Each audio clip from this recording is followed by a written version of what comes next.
Guy, you're one of the producers on the film called Private Peaceful. Tell me a little bit about the film. Well, Private Peaceful is a stunning book by Michael Morpurgo about two young brothers who fall in love with the same girl who they've known for a very long time and grown up with. And Tomo, the younger brother, when he discovers that Charlie, his older brother, has finally pulled her, he goes off to the First World War in a fit of pique.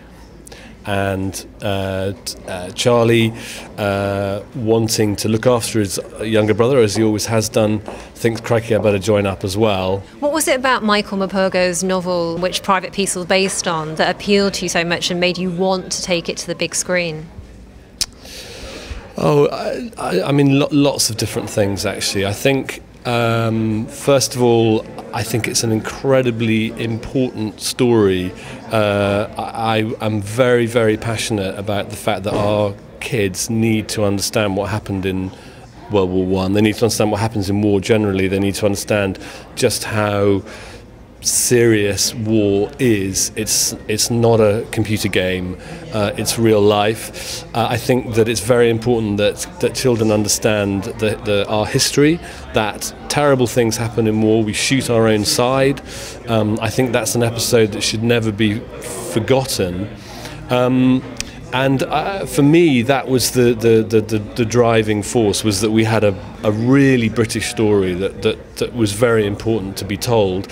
And Michael is one of the top children's authors in the UK at the moment. So to be able to work on a book that I know was so important to him was a huge thrill, and I loved it. I believe your family has an army background, don't they, as well? So how did that affect, how you felt about the project? Oh, I think it had a huge influence on it. I have grown up in an army environment. I have hung out with soldiers. I've sat on their tanks with them, and as a 10-year-old kid, I used to hang out with these 16 or 17-year-old soldiers, and they were not that much older than me, and yet they were preparing to go to war. And I spent a lot of time with guys who were far from home. We lived in Germany. They seemed like boys to me, and the film is all about boys going to war, and it had an instant resonance for me. And of course, who you pick to play those boys is very important, isn't it? Tell us about the casting of the film. Well, the casting of the film is one of the most interesting things, because most films are about who's in it, and that's how you raise the money. That's a sad fact, but that's the truth of British and international filmmaking. It's all about the cast. In this instance, we knew that Michael was such a big draw, and that this book, being on the national curriculum, was such an important book. We realised that we perhaps didn't need to go for the big starry names. We couldn't afford the big starry names, so it actually gave us a fantastic freedom to go with some of the actors that we felt were absolutely right for the part, not necessarily big household names. And I saw we had fantastic casting agents. They brought a number of really good young actors to the party. I happened to see an audition tape of Jack and George doing their scene in the trench, in the shell hole together. And it made me cry. And straight away we knew that we had our two guys. They just had this fabulous bond, even from just sitting in a Soho office, just dressed in their civvies. Together they were amazing, and they just felt so perfect. And likewise, actually, with in the choice of Molly, she has a wonderful girl next door element about her, and that was so important. We were not making a starry, showbizy, Hollywood-y film. We were making a film about kids that we wanted you to believe could live next door to you. And as anyone that sees the film will realise, Alexandra Roach is luminous. She is an extraordinary actress. She is brilliant. but she retains this fantastic, down-to-earth girl next door feeling about her, and that's what we needed for these two farm boys to fall in love with. We couldn't have them falling in love with Marilyn Monroe; it wouldn't have worked. And so she brought a wonderful lightness of touch. And yet this sort of this luminous beauty that you could believe she could actually be in Devon in 1912, and that was so important to the part. You mentioned Devon there. Of course, you weren't actually filming in Devon, although it's set, part of the film is set in Devon. You're actually filming in Suffolk, weren't you? And it's interesting the way you were filming as well, because I believe you had like lots of cameras sometimes on the go at once. Tell me a little bit about that. Well, in making a relatively low budget film, you've got to compromise and look to save money and look to be very clever with your money at all times. We had discovered this fantastic pre-built trench system outside Ipswich.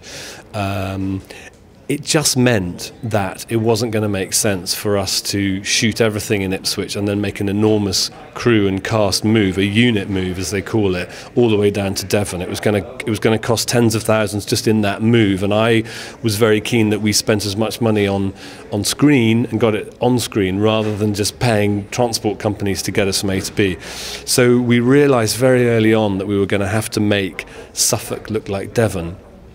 Everyone's initial impressions of Suffolk is it's completely pancake flat. I think we've proved that it's not, and that actually we found some beautiful rural parts of Suffolk that really worked well as Devon, and that meant that we could all stay in a central place for the whole 8 weeks. Everyone could stay in the same hotels. We could work with the same crew, and that was a huge saving. The crucial thing when you're filming on a low budget is to make sure that every bang and every fizz and every bullet that you are shooting or letting off is seen as many times as possible. And these explosions don't come cheap, and each time there was a big boom, I knew that was another X hundred quid down the pan. So the way that we covered that is that we used multiple camera angles. So we were using 3 cameras to shoot the big explosions, so that we could then use those explosions effectively 3 times. And that was just us being clever and canny with trying to I suppose make the money go as far as we could. And we also used a GoPro camera, which is a very small digital camera that the DP brought onto set, almost as a sort of, we might just see if this is going to work or not. And in fact, some of the real close-up shots are from a camera that you could buy on the high street. But you know, the modern way of filmmaking, modern developing techniques, and all of those mean that we've actually been able to incorporate it in the film. How does that work? So GoPros they're often used in sports, I think, you know, for people who want to kind of video themselves when they're doing climbs on mountains and or BMX bikes and stuff. Yeah. So were they attached to the helmets, or how did it work? No, they, as I understand, it was literally while the other camera, the main camera guys were doing their work, our DOP just followed the action with his camera. I mean, he just kind of held it and went with it, and because of that, it was very natural. And there are moments where there's a particular scene as they start to go over the top of the trench, where you can see soil just dropping off the clothes of these guys as they're all pelting through, and it's just an amazing, it's an incredible sort of detail. And yeah, he just used it when he thought he could. He just brought it out of his pocket and thought, this is a good moment, shoot a bit. I spoke to Simon earlier, who's saying that you might be working on some more potentially Michael Morpurgo projects. Yeah, I think we would love to sort of get the team back together. If this works, then I can see us looking to do something again. Of course, with Michael's huge rise in profile as a result of what's been going on with obviously more with Warhorse, we're hoping that Private Peaceful will take him a step higher up.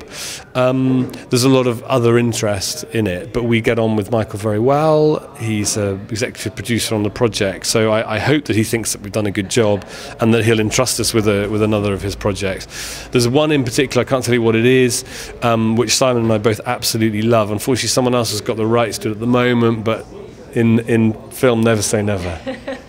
Well, good luck with that, and good luck with the other films you've got coming out as well. It's been lovely to speak to you, Guy. Thanks. Okay, thanks very much.